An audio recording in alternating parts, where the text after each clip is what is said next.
Republicans and Democrats and independents across this nation, I say it is time for us to come together as one united people. While the campaign is over, our work on this movement is now really just beginning.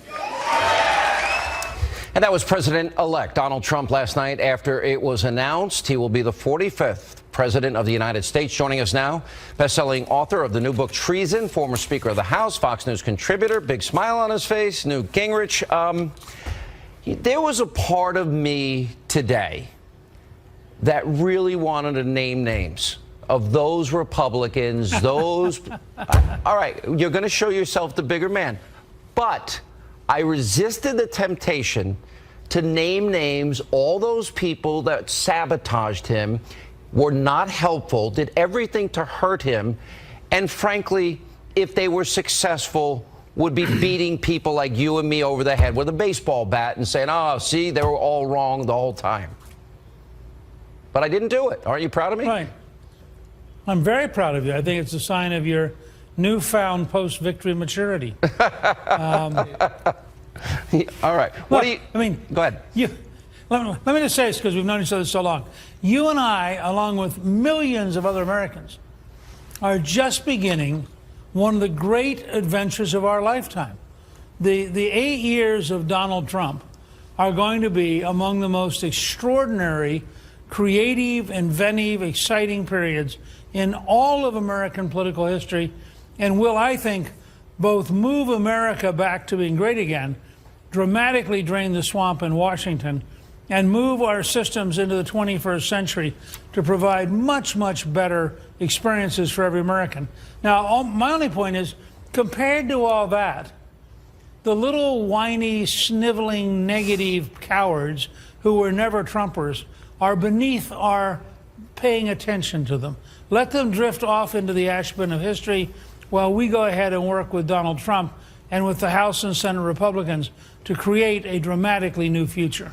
Do you believe the old order Republican Party, I believe it's dead, and there's a new Republican Party, and hopefully one that's revitalized with bold colored differences, as President Reagan talked about? Do you worry about those old guard Republican establishment people eventually, as quickly as they can, turning on Trump and stopping progress that he's laid out and I think got a mandate for last night? Look, their technique won't be to turn on him. I remember this both with Reagan in 81, 82, and then with us once we got a majority in 94. Their technique will be to say, oh, be reasonable. Don't push too hard. Don't force the issue. Find a compromise with Democrats. Maybe he shouldn't name one of the justices who are conservative who's on his list. Maybe he should find a nice, moderate, acceptable to the Democrats. Down that road is a disaster. And so we have to be aware that the danger is not that they're going to actively fight. The danger is that they're going to offer honeyed words of subversion that undermines the entire movement to make America great again, undermines the entire Trump movement, which is beginning to change America. But I have a hunch, just based on today's conversations. We were in Charleston, now we're talking to you from Atlanta. And as I talked to people all around the place, one, lots of people walked up and said congratulations, including people who were for Hillary. They said, look, you guys won a great campaign, and we just respect that you did it. Two, there is a spirit here of what if we could actually come together to get big things done.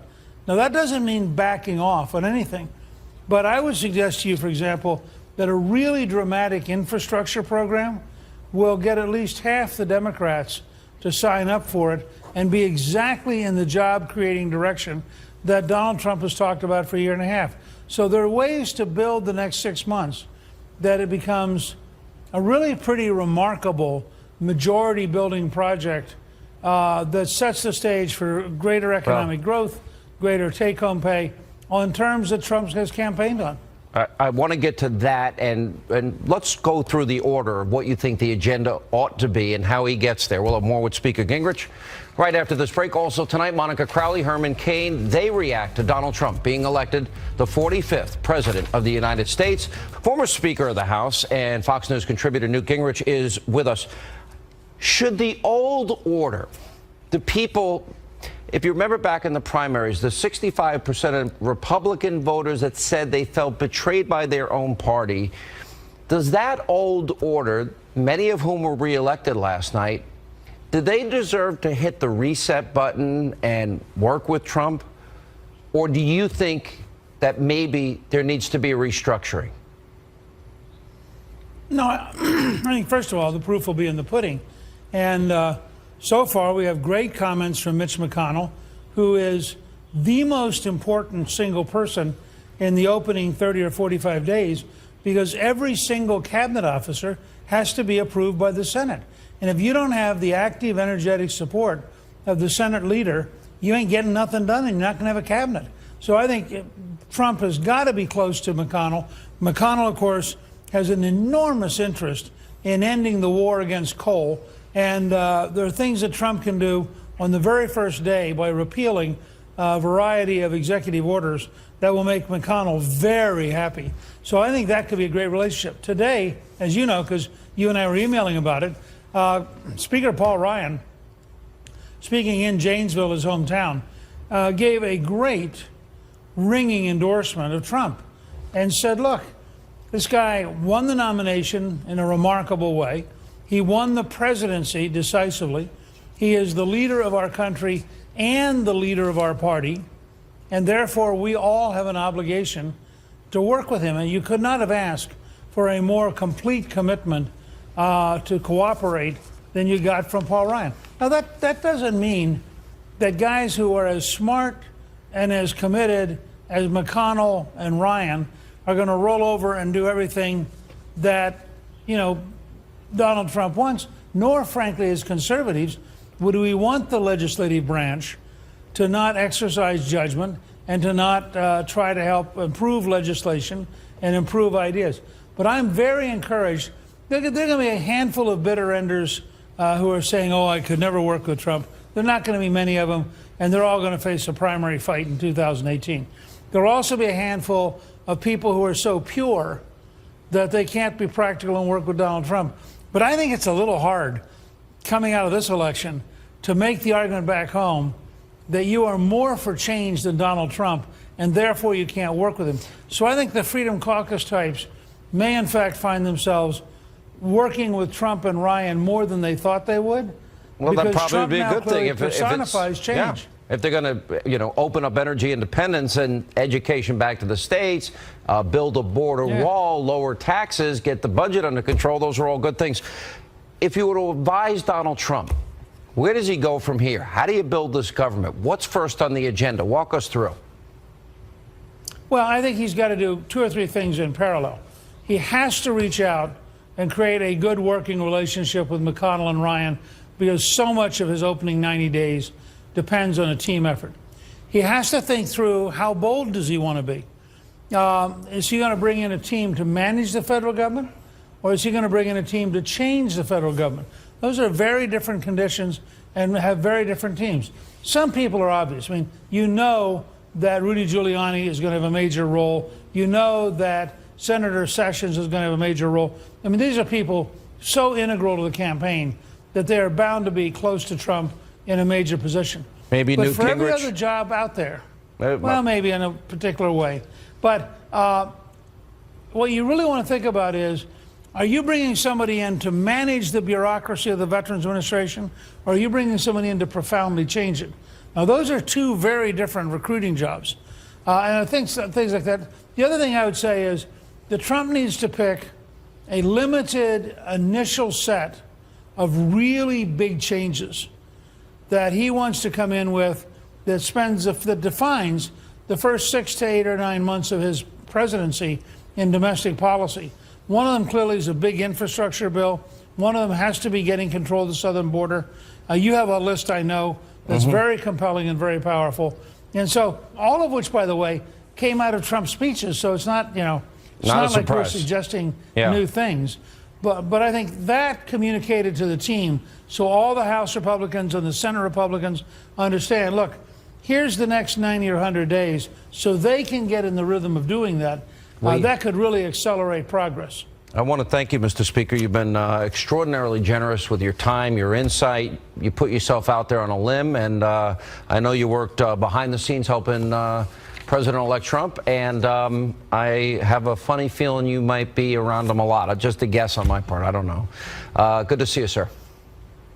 Good to be with you. And coming up, Monica Crowley, Herman Cain, they'll weigh in. They'll also respond to the anti-Trump protests going on around the country and much more.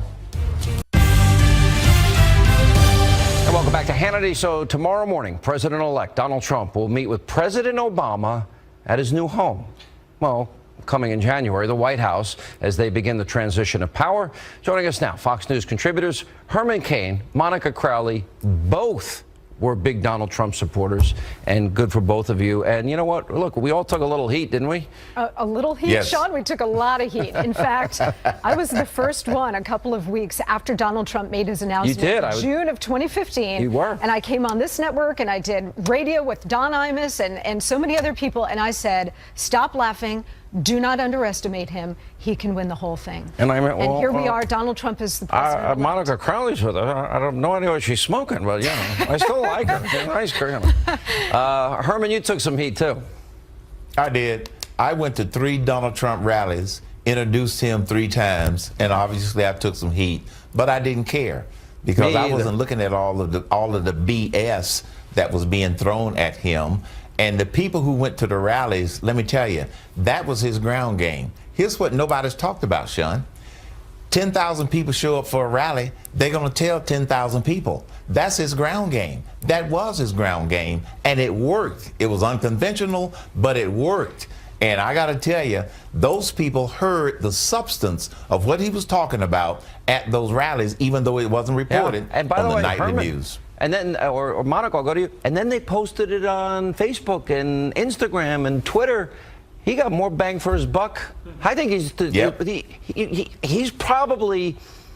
he probably has spent less money than any presidential candidate in 50 years. He ran his campaign like a business, and he's going to run the country like a business too. Look, what we saw last night is the most astonishing political story, certainly of our lifetimes, maybe in the history of the Republic. This is a man who has never done this before, basically had no money in his campaign, and had a very skeletal campaign staff, and he pulled the whole thing off. One of the big reasons why he did was he spoke directly to the issues that affect the livelihoods of the American people: jobs, economic growth, illegal immigration.